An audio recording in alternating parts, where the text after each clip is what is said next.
कभी कभी यज्ञ भी अधर्म हो जाता है। क्यों? बोले देखो दक्ष ने यज्ञ किया और धर्म हो गया, उसका जो सर था वो बकरे का हो गया। कारण क्योंकि दक्ष ने जो यज्ञ किया उस यज्ञ में शंकर जी से ही विद्वेष किया, शंकर जी को ही नहीं बुलाया और परिणाम में दक्ष का सर बकरे जैसा हो गया। अच्छा, यज्ञ करने का फल ये बुरा कैसे मिला? बोले सीधी सी बात, दक्ष ने यज्ञ तो किया पर उस यज्ञ में शंकर जी को ही नहीं बुलाया। और शंकर जी माने, शंकर जी का अर्थ है विश्वास। पार्वती ही श्रद्धा रूप में है और शंकर जी ही विश्वास के रूप में। तुलसीदास जी लिखते हैं, भवानी शंकरौ वंदे श्रद्धा विश्वास रूपिणौ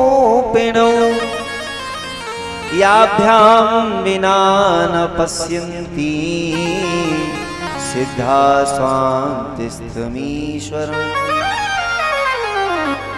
एक बात याद रखो, पूजा चाहे जितनी बड़ी हो चाहे जितनी छोटी हो, अगर शंकर जी नहीं है तो वो पूजा धर्म नहीं है, अधर्म। आप कहेंगे सो कैसे? शंकर जी का अर्थ, अगर पूजा में विश्वास नहीं है, अगर भगवान के प्रति विश्वास ही नहीं है तो फिर पूजा का क्या फायदा?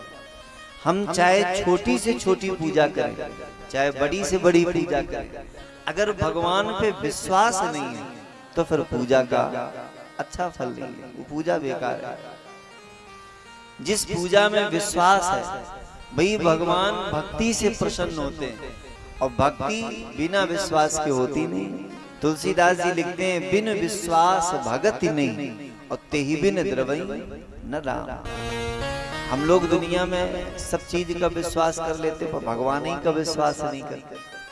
अच्छा, बिना विश्वास के बात बनने वाली है? नहीं बनने वाली। बिना विश्वास के तो आदमी एक कदम नहीं चल सकता, विश्वास तो करना ही पड़ता है। हम लोग कभी कभी ट्रेन में सफर करते हैं। अच्छा बोलो, जो ड्राइवर ट्रेन चला रहा है उस ड्राइवर को हम जानते हैं? नहीं जानते।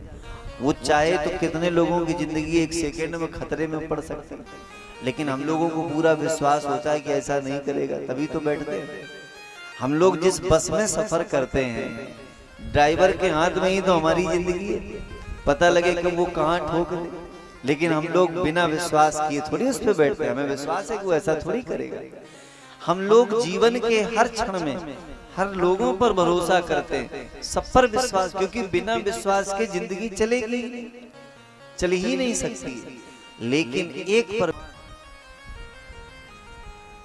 देखने में ऐसा लगता है कि भूत भी नहीं दिखता है और भगवान भी नहीं दिखते। भूत को भी देखा नहीं जा सकता और भगवान को भी नहीं देखा गया। जितने लोग बैठे हैं न भूत को देखा न भगवान को देखा, पर दोनों की चर्चा करो तो एक बार आदमी भूत पे तो विश्वास कर लेता है, तो भगवान पे विश्वास नहीं करता। अच्छा, कई लोग कहते हैं हम नहीं मानते भूत, कहते भले हैं कि भूत हम नहीं मानते, लेकिन उन्हें बता दो कि इस पीपल के पेड़ के नीचे भूत लगता है और वे खूब कहते होंगे हम नहीं मानते। और कभी रात को 12-1 बजे 2 बजे निकले तो तुरंत हनुमान जी याद आएंगे, जय हनुमान ज्ञान गुण सागर जय कपीस तुम लोग उजागर, तुरंत शुरू कर देंगे। भले न मानते हो लेकिन उन्हें यहाँ लगेगा कि नहीं अगर हुआ तो। अब भगवान का हम लोग विश्वास नहीं करते, भूत का विश्वास कर लेते पर भगवान का विश्वास, और जब तक विश्वास नहीं होगा तब तक भगवान की पूजा नहीं है। चाहे छोटी से छोटी पूजा हो उसमें विश्वास अति आवश्यक है। जब शंकर जी को ही नहीं बुलाया तो यज्ञ का परिणाम क्या हुआ? यज्ञ नष्ट हो गया, दक्ष का सर बकरे का हो गया, जजमान ही जीवित नहीं रहा। और फिर सब देवता जिनकी पिटाई हुई सब भाग खड़े हुए, सब भगवान नारायण के पास पहुंचे। भगवान नारायण से कहा ये तो बड़ा खराब किया शंकर जी ने कि बुलाया नहीं गया तो यज्ञ नष्ट कर दिया। भगवान ने कहा गलत प्रचार मत करो, शंकर जी ने यज्ञ नष्ट नहीं किया ना, यज्ञ को शंकर जी ने नष्ट नहीं किया, शंकर जी वहां नहीं थे इसलिए यज्ञ नष्ट हो गया। अगर शंकर जी वहां होते तो यज्ञ नष्ट होता ही नहीं, वो बचा लेते। सोच है अपनी अपनी। कुछ लोग देवता ऐसा सोच रहे हैं कि शंकर जी ने यज्ञ नष्ट किया, और कुछ ऐसा नारायण कहते हैं नहीं नहीं ऐसा नहीं है, शंकर जी थे नहीं इसलिए यज्ञ नष्ट हो गया।